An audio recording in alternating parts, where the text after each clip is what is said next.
मोहब्बत पढ़ो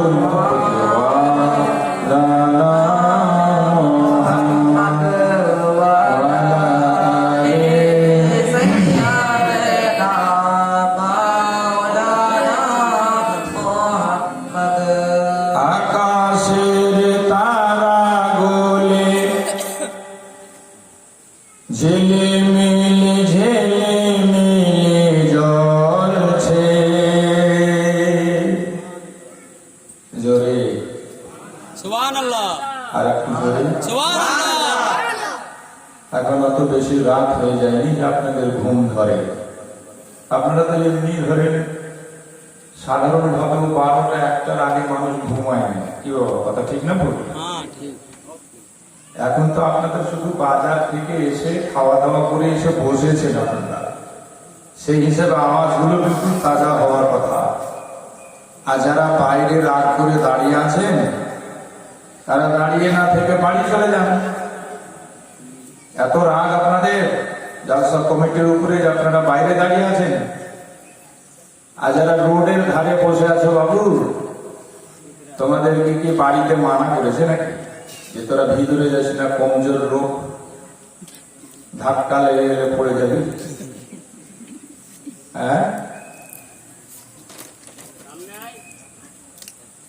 একটা খেপা চেঙ্গায় জালসা শুনতে গেছে, তোর মা কইছে বেটা তুই তো এমনি পাগলা খেপা, ভিতরে ঢুকিস না, বাইরে থাকিস, লোকের ভিতরে ঢুকবি না। খেপা করেছে কি রাস্তা রাস্তা ঘুরে আপনার বাড়ি চলে গেছে, জালসা কি শুনবে?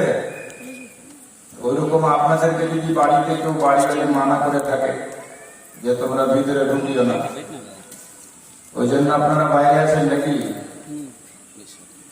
যারা বাইরে দাঁড়িয়ে আছেন দয়া করে বলবো ভিতরে আসার চেষ্টা করুন। মহব্বত একবার বলুন ইয়া রাসূলুল্লাহ, ইয়া রাসূলুল্লাহ, একবার বলুন সুবহানাল্লাহ। আকাশের তারা গোলে ঝেলে মেলে জ্বলছে, ডালে ডালে ফুল গোলে সরবে দুলছে, রাসূল এসেছে হাবিব এসেছে,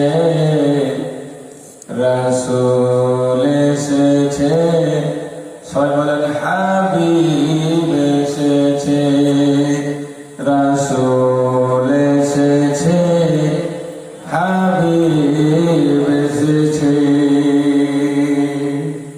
এই মাসের 12 তারিখে সোমবারে শুভে সাদিকে নবীর জন্ম হয়েছে, তাই না ভাই?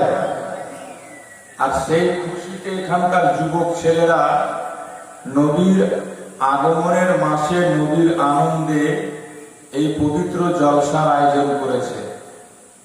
তো আপনারা তো অনেকক্ষণ ধরে শুনলেন অনেক কিছু, আমি একটু ঘুমিয়ে গেছিলাম। মানে আমরা বক্তা লোক তো, কখন কোথায় থাকি, কখন শিলিগুড়ি, কখন দার্জিলিং, এগুলা করতে করতে 30 বছর কাটিয়ে গেলাম, বুঝলেন?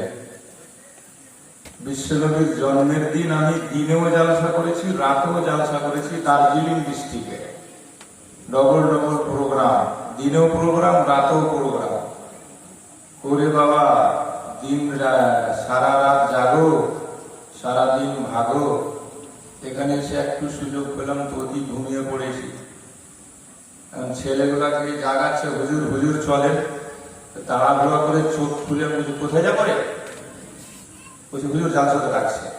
তখন খেয়াল হলো যে আমি জালসাতে এসেছি, মানে বিভোর ঘুমাচ্ছিলাম আমি। যাই হোক, এতক্ষণ আপনারা কি শুনলেন আমি জানি না। তো আমি আপনাদেরকে শুনতে হবে, তার সাথে কিছু শিখতেও হবে। খালি শুনে চলে গেলে হবে না, কারণ এই মাসে সারা পৃথিবীর শিক্ষকদের শিক্ষক, মাস্টারের মাস্টার, বিজ্ঞানীদের বিজ্ঞানী, সমস্ত জ্ঞানীর উপরে যিনি জ্ঞানী, এই মাসে জন্মগ্রহণ করে সারা পৃথিবীকে জ্ঞান দিয়ে গেছেন। বলুন সুবহানাল্লাহ, বলুন সুবহানাল্লাহ। নবীজি হাদিসে বলেন ইন্নী বইস্তু মুআল্লিমা, আমি দুনিয়াতে শিক্ষক হয়ে তৈরি হয়েছি। বলুন সুবহানাল্লাহ। সুবহানাল্লাহ। আমাকে শিক্ষক করে প্রেরণ করা হয়েছে। বেরাদার, নবীর শিক্ষক দুনিয়াতে কেউ ছিল না। নবী হচ্ছেন দুনিয়ার শিক্ষক। নবীর শিক্ষক হলো একজনাই, তিনি হচ্ছেন আমাদের আল্লাহ। নবীর শিক্ষক কে? আল্লাহ। যেটা বলুন কে? আল্লাহ। আর আমাদের নবীর ক্ষেত্রে শুধু নয়, পৃথিবীর কোন নবীকে আল্লাহ তাআলা কোন মানুষের কাছে পড়তে দেননি, শিখতে দেননি। কারণ যে জামানার যে নবী হয়েছে, সেই জামানাতে সবচাইতে আল্লাহ তাকে বেশি জ্ঞানী বানিয়েছে। নবীরা যদি কাউর কাছে পড়তে যায়, তাহলে মানুষ মনে মনে ভাববে যে আমার নবীরও ফের কেউ দুনিয়াতে শিক্ষক ছিল, তাহলে নবী চাইতে নিশ্চয় নবীর শিক্ষক বেশি জ্ঞানী ছিল। এটা ভাবতে পারে না লোক। এই জন্য আল্লাহ কোন নবীকে মানুষের কাছে ছাত্র হতে দেননি, নিজে মাস্টার হয়ে আল্লাহ নবীদেরকে পড়িয়েছেন। বলুন সুবহানাল্লাহ। সুবহানাল্লাহ। এখন যদি ইউটিউবে বাংলাদেশের কোন বক্তা বলে যে নবী পড়তে লিখতে জানতো না, নবী ছিল মূর্খ, জোরে বলুন নাউজুবিল্লাহ, নাউজুবিল্লাহ। তো তার কথাটা মানা যাবে? জোরে বলে মানা যাবে?